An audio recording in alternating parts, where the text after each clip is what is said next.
Vítajte pri našom ďalšom videu. Dnešný krásny slnečný deň by som vám rád ukázal našu partnerskú lakovňu. Som tu aj s pánom Martináskom, s ktorým si spoločne prejdeme celý proces práškového lakovania.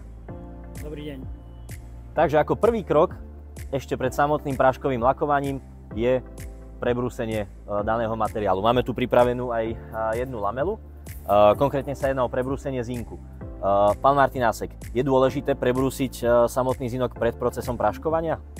Pri procese práškovania je mimoriadne dôležité povrch pripraviť. Z jedným z základných krokov je mechanické zdrsnenie, či už takéto prebrúsenie, alebo jemné opiesňovanie materiálu. Je to veľmi dôležité z hľadiska toho, ako farba bude na povrchu kotviť. Vytvorí sa veľmi dobrý kotviaci profil a tá adhézia farby je oveľa lepšia, ako keby to nebolo prebrúsené. A v neposlednom rade tým, že hovoríme o pozinkovaných výrobkoch, hlavne u žiarového pozinkovania, ako povedzme máme túto konštrukciu, z pozinkovania tam ostalo veľa zbytkových plynov.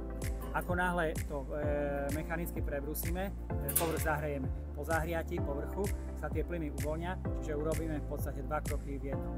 A v neposlednom rade povrch veľmi pekne zjednotíme, čiže po nalakovaní bude farba pekne rozliata, jednotná. Je pravda, že po tom žiarovom zinkovaní ostáva ten zinkový povrch jemne masný? Áno. Je tam akási vosková vrstva, ktorú musíme dobre obmastiť a odstrániť. Znamená, že my keď tento povrch prebrúsime, čo je, nazvime to, prvý stupeň predprípravy pred lakovaním, ako postupujete ďalej? Aký je ďalší postup pri práškovom lakovaní? Ak by som teda mohol predstaviť proces lakovania, tak by som začal tým. Výrobok je podstatné najprv navesiť na ten podvesný dopravník a následne ho dobre pripraviť na kotvenie práškovej farby.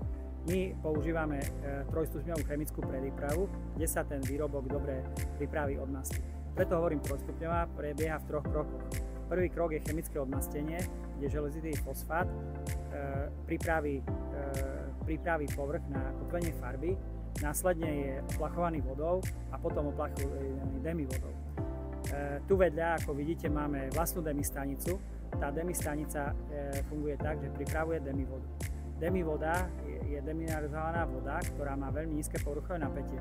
To povrchové napätie spôsobuje to, že v poslednom kroku našej predúpravy zmije z výrobku všetky minerály a tým pádom sa nestane, že na výrobku ostanú drobné defekty, ktoré by po týchto mineráloch mohli vznikať. Znamená, že my ako keby umýjeme v umývačke riadu tieto naše výrobky. Čo nasleduje po tomto kroku? Po tomto kroku je veľmi dôležité ten povrch dobre vysušiť, aby bol pripravený na lakovanie.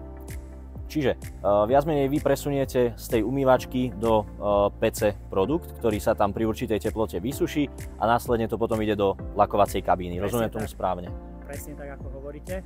Výrobok sa presunie do sušiacej PC, kde sa pri vhodnej teplote, povedzme okolo 130 stupňov Celzia, vysuší. Akým spôsobom sa následne nanáša farba v tejto striekacej kabíne?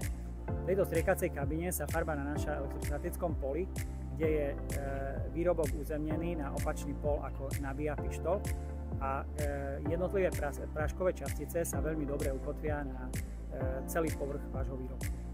Následne po nanesení tejto farby, akým procesom ešte prechádza daný výrobok? Po nanesení farby sa robí vizuálna kontrola, či farba je nanesená do všetkých častí. Ak áno, môže nastať ďalší krok. Momentálne sa rozprávame o tom, že ten výrobok sa finálne vypáli, alebo teda tá farba sa vypáli v peci. Je dôležité prihliadať na výkon pece? Sú v tom nejaké rozdiely? Áno. Veľakrát sa stretávam s tým, že jednotlivé lakovne majú pece, ktoré sú výkonovo poddimenzované v snahe ušetriť elektrickú energiu.